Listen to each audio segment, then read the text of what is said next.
Hi. Oh, goodness. Whew. It's only perhaps 11:30. No, 10:30 in the morning, and there's a power cut.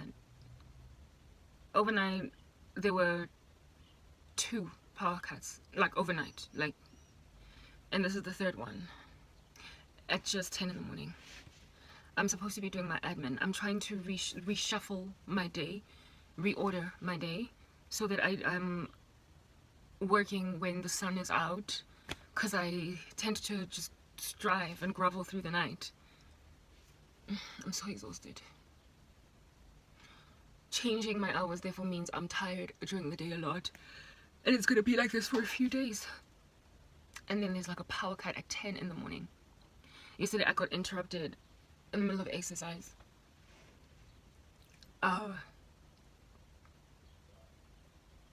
I've been writing my work, my articles on my phone. On my phone. And I did not want to finish my edits on my phone because I need my computer, I need that big screen, I need my keyboard, I need access to scripture on the internet. Oh goodness. I'm leaving South Africa.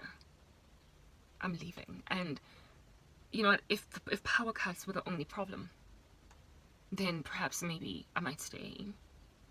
But I am experiencing everything that I am now experiencing literally in the middle of disregard by everybody in this country. Like, there's nothing left for me here.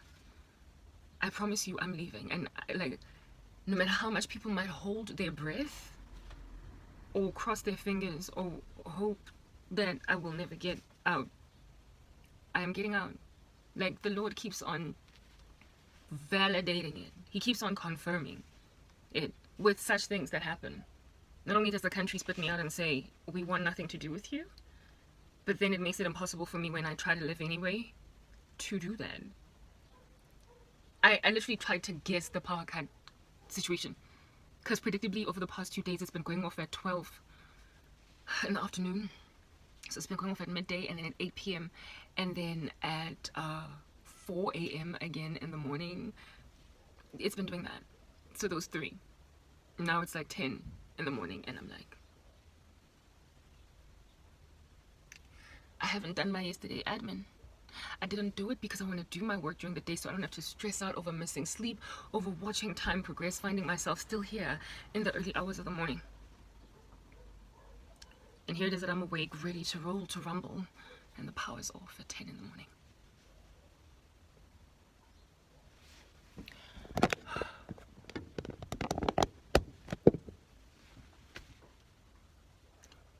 I'm sorry, South Africa, that you are what you are, but I'm leaving.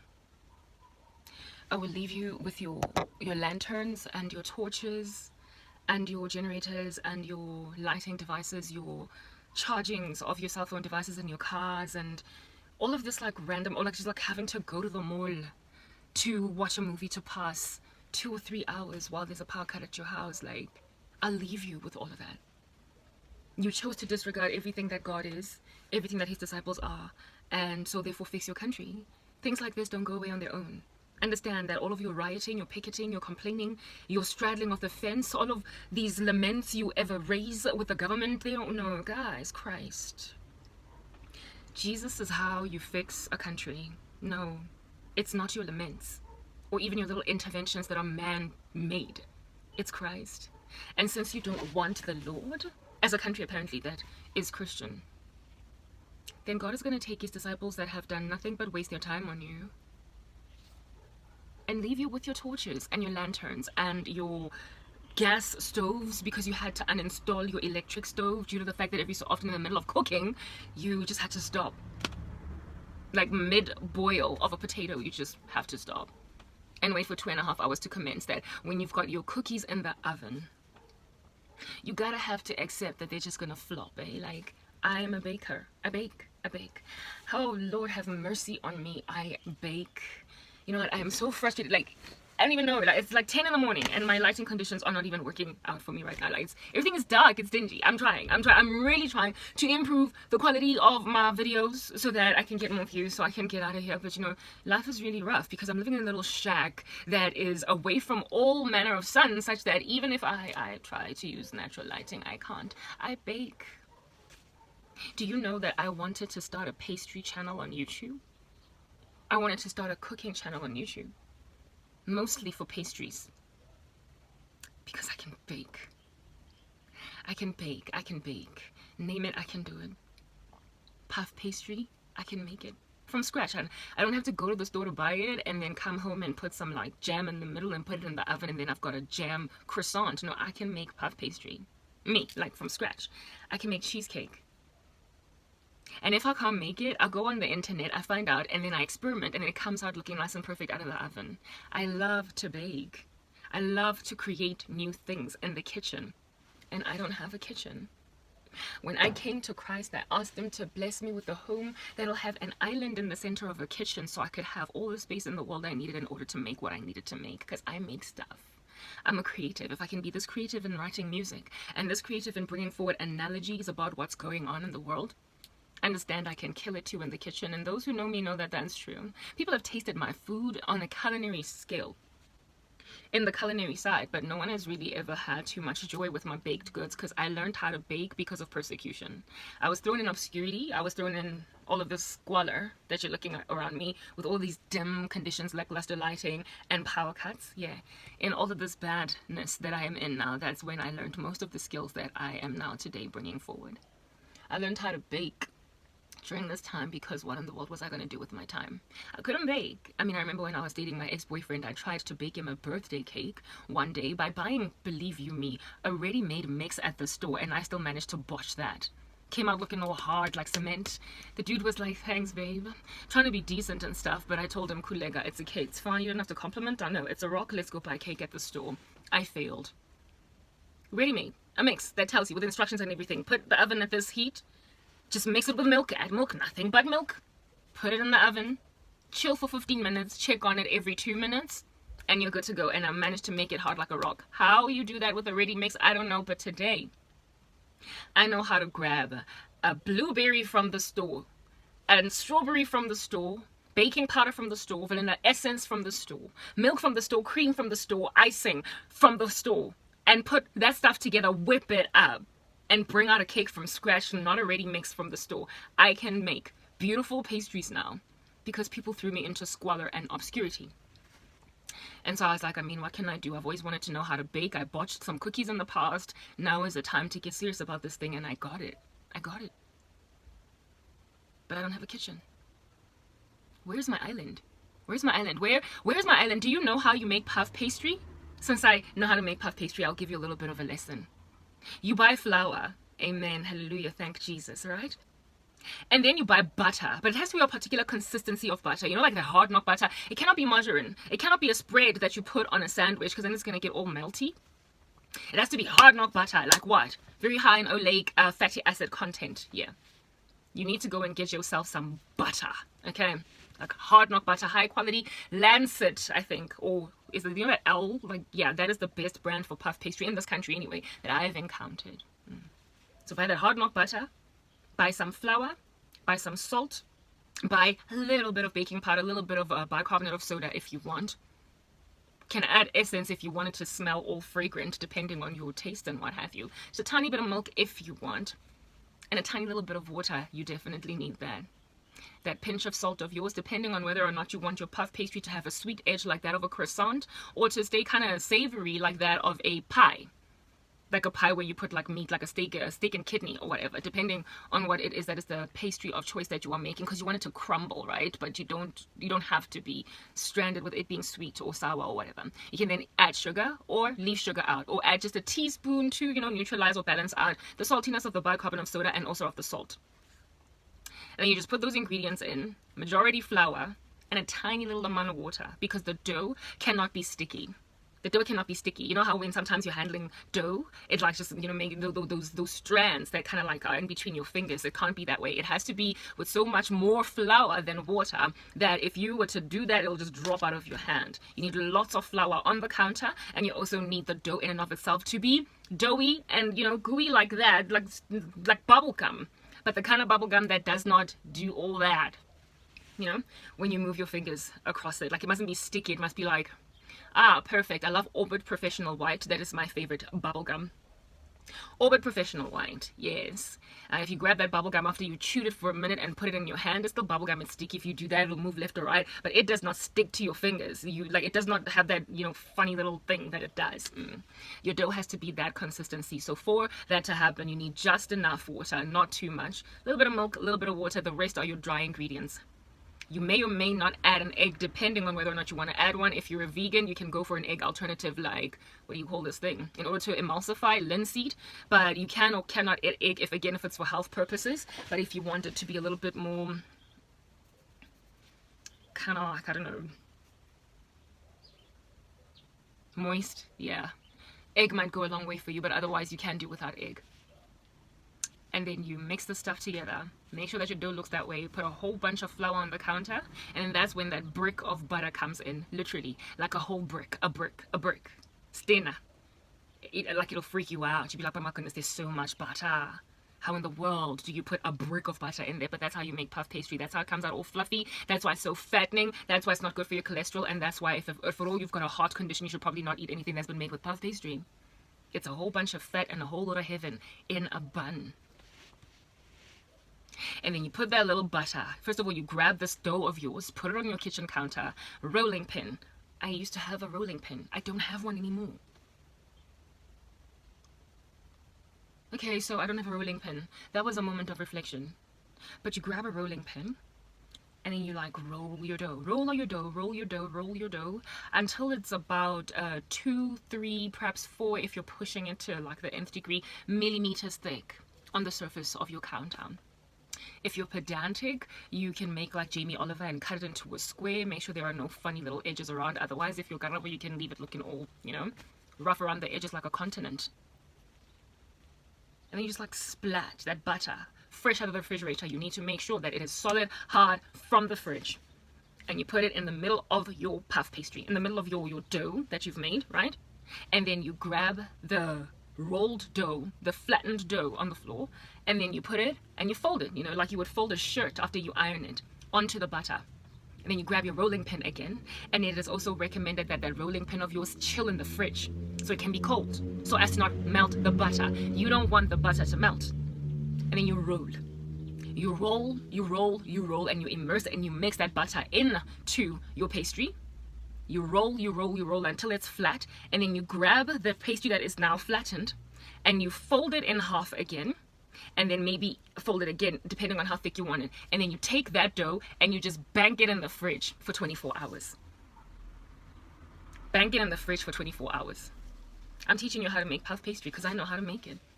Bank it in the fridge for 24 hours. After 24 hours has progressed, take it out, roll it again on the kitchen counter, fold it like a shirt, put it back for another 24 hours. The next day, take it out, roll it, fold it like a shirt again, back in the fridge, and you can do this for as long as you want, a week. And then after you've done it for a week, you can take some of the batter, this black dough now, and you can put it in the deep freezer for use next month, and the next month, and the next month, and the next month. And then take what it is that you have and go to the store, buy some cream cheese, buy some carrots, and put them in the oven with some sugar to caramelize them. You can go and buy some custard, whatever you want to put in the center of this thing.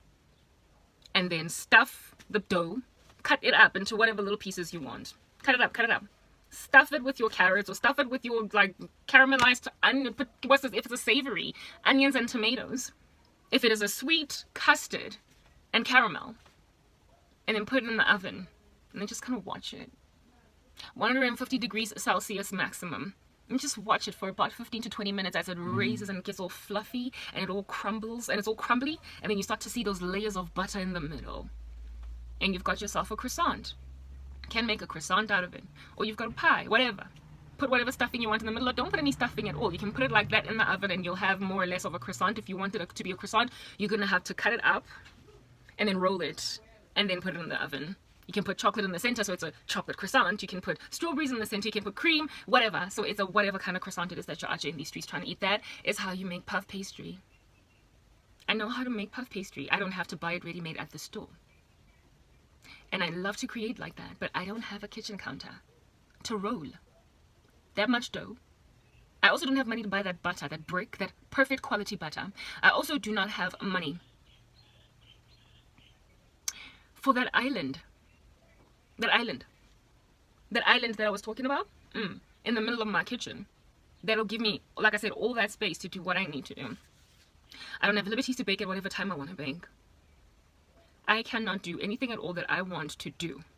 And then over and above struggling to bake, I wouldn't be able to do it even if I wanted to with any relative ease in my bones in a country that keeps on cutting power supply. I can bake. I want to start a baking channel on YouTube. Literally, where I just make all different kinds of random things. Hi guys, this is how you make cheesecake. Hi guys, this is how you make chocolate cake. Hi guys, this is how you make carrot cake. Hi guys, this is how you make puff pastry. Hi guys, this is how you make croissants with chocolate in the middle. Hi guys, hi guys, hi guys. In order to have a successful YouTube channel where you're baking or cooking, you have to have a beautiful kitchen. Because people are all about aesthetics, what you see with your naked eye. You also have to have all the tools under heaven available for you ready. You also have to have a reliable flow of electricity.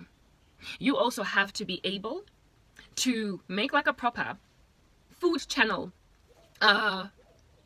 creator and prepare the puff pastry a week prior that is already ready so that you can show people after you have shown them step 1 that this is what step 5 already looks like. It's already prepared in the refrigerator. I made it a week ago. Here it is. So that you don't have to, you know, waste and dilly-dally around jumping up and down on the spot. I literally have those plans up my sleeve somewhere. In South Africa, I said, no, Karabo, not only are you not going to be able to make puff pastry, we're also going to make sure that should you somehow miraculously encounter an ability to make that puff pastry, buy that flour, do all that which you need to do, we're going to like cut your channel in short. We're going to interrupt you. We're going to have people while you're recording videos walk around in the outside, in the environment, in the periphery, and so interrupt you because they have no respect for your work, and also because you're forced to live with them. You then also might have like a power cut. Like I don't know if I mentioned a power cut already. And the thing about baking, I can bake. It's such a passion of mine now. The thing about baking is that if there is a power cut in the middle of something like doing what it's doing in the oven, the stuff just dies. There is no going back. It's not like cooking, I don't know, a stir fry, and it's just like you can carry on from where you left off, hey? Like there's no fire anymore. It's like, oh snap, I guess I'm gonna have to wait 3 hours to cook again. And you just carry on from where you left off. With baking, you can't carry on from where you left off. If there is something baking in the oven and there is a power cut, understand you have to throw that batch out. Right now, as I'm speaking to you guys, there's some funny little noises in the background. How many people do you know of that record YouTube videos that are trying to create money out of that content? Who every so often in the middle of whatever it is that they're doing, they hear that. That is how selfish my country is, where I'm concerned. It's saying, Karabo, no. You don't get to have your own apartment with your own private space where you can schedule when you're going to do your videos, knowing that you're going to successfully get content out. You cannot go anywhere private. You can't have your own personal space. And you cannot be preparing anything at all without somebody perhaps even interrupting what it is that you have prepared. You will have to continue to hear cars starting in the outside, people talking on their phones, doors opening, doors closing, and you don't have electricity, you don't have anything at all to light your environment so that at least people can find your content worthy of looking at. They're not going to look at you, Karabo, because, I mean, you know, it looks kind of dull, it's blurry, the quality of your videos is a little bit lackluster, so irrespective of the quality of the content coming out of your mouth being really spectacular, it doesn't matter because people are visual. And so the quality of your ministry, the quality of your videos is going to make the quality of your content appear lackluster like the quality of your videos. And so where is my island? Where is my kitchen? Where is the kitchen that I was supposed to have that has an island in the center that would enable me to roll as much puff pastry dough as I want? You know where it is? In the South African selfish system of disenfranchising completely innocent citizens and then making them live in the dark with a whole bunch of noise in the background, unable to therefore come up for air and successfully speak to people on YouTube to help her grow, like, subscribe, stuff like that. I am beside myself with sorrow. I want to do stuff. Among the things I want to do is start a pastry channel on YouTube. I want to bake. I want to start a Bible Prophecy of Course channel on YouTube, where I am collating world events with Bible prophecy. I want to teach women how to do hair. I installed this hair myself. I want to teach women how to take care of their skin. I want to teach women how to love God. I want to teach women how to keep themselves in a bunch, how to dress for Christ. I want to do all that stuff in maybe one channel, perhaps multiple channels, depending on what my strategy might be. And I cannot even begin to do that. I can't even start. I can't even start. I want to go to the gym. I want to join the gym. I want gym membership so that I can stop dancing like a little harlot in order to keep my body fit. I want to put some clothes on my butt, because as a Christian woman, I should not be gyrating and jiggling like that on the daily. Like, I am uncomfortable with it entirely. But however, given that I have absolutely no money to myself, I can't join the gym. I can't go to the gym and squat like everybody else as everybody's supposed to squat, use weights and do what I have to. So I do not have to keep my body in shape in the way that I currently do. It's sinful. I don't understand why my life is like this. I am exhausted, I'm tired, I'm fatigued, but South Africa is that's precisely what it's trying to do. Wear me the living daylights out. And you think a holy God who set me apart, who saved me in 2011 and said, "Come, my daughter, I got work for you."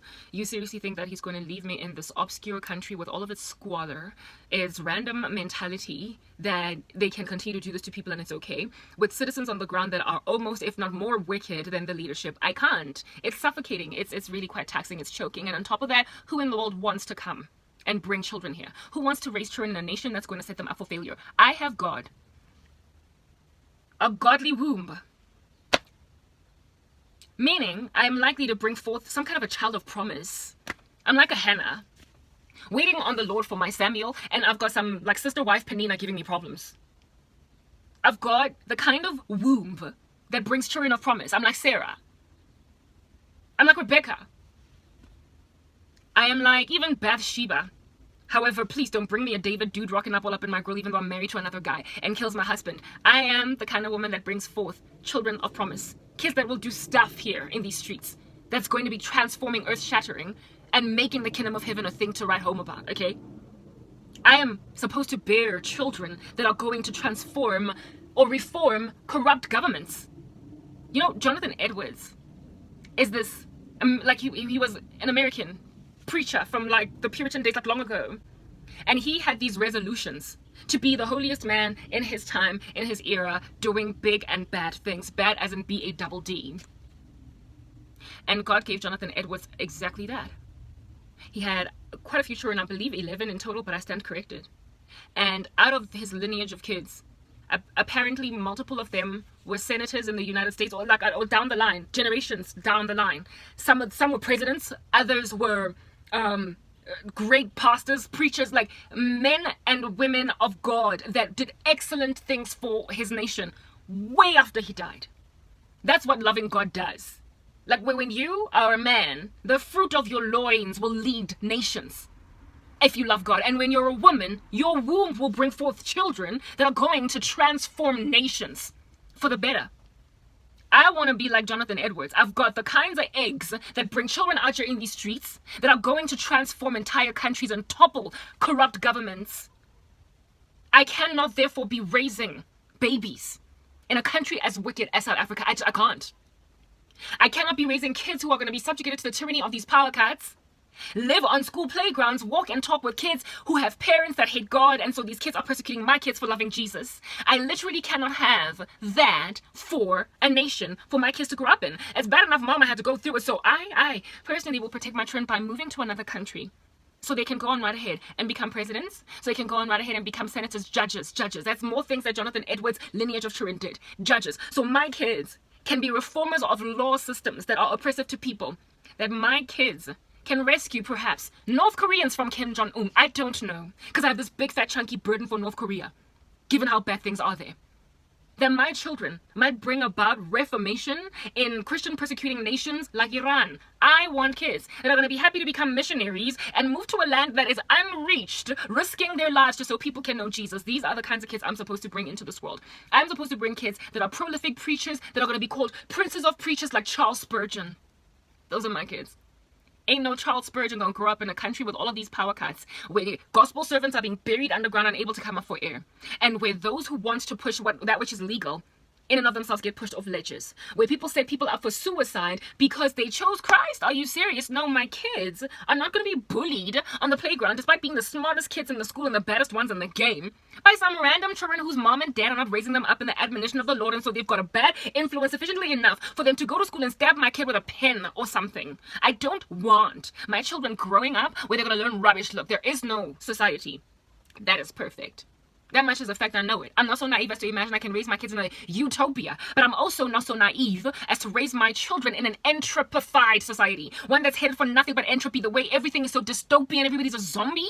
I will not raise my children in an unholy land where men who call themselves Christians are either with a reputation for being alive, but they're dead. Everybody on these streets is lukewarm. And everybody's having to deal with a torch or a matchstick or a lantern because there's no electricity, because that's just what the government is doing. I don't want my kids' businesses to fail because they're living and not being raised as entrepreneurs in a country that has got the highest failure rate for SMEs. I am not bringing children into this country. So, granted that I'm already 37 and I don't have time to be wasting here in this nation, I am not going to allow my geriatric womb to become even more geriatric and then I struggle to freaking conceive. I'm not going to let that happen while I wait for South Africans to come around and see that this is messed up. I'm leaving, and my husband is some foreign guy living in whatever country. I frankly am naive of myself, kind of eyeballing the United Kingdom, and I've already made that clear. So I can raise my kids somewhere where even if they will then have a burden for South Africa, they can come here as missionaries, but they ought not be stranded here as citizens with no other citizenship anywhere else in the world. My kids should be able to get out of South Africa if they want. They will be able to come here and be citizens because their mom is a South African citizen, but they will not be subjugated to the tyranny of having to stay here. I tried South Africa, but you took away my kitchen. You took away my island. You took away my puff pastry. And so therefore, even my YouTube channel where I am teaching people how to make it, I am leaving you. I'm doing that. And I know that that's going to happen because Jesus has no interest that Jonathan Edwards' seed should be buried from society because it has a job to do. The harvest is plentiful, but the laborers are few. I am supposed to give birth to children that are going to do great things for Christ. Since I am doing great things for Christ, I will not meet a man like that in a country so filthy, so wicked, so unprepared to love Jesus. And so therefore, I will not be able to make children that will highly likely choose Christ and do excellent things. Reform a country. Bring the justice that I failed to bring. I am not going to raise children in a corrupt nation so they can be fluffy, empty, and chase after nothing but cars, things, and things that shine. And even though they go bump in the night, they're still nonetheless pursuing them. I will not raise children in a nation that hates God. I am leaving South Africa.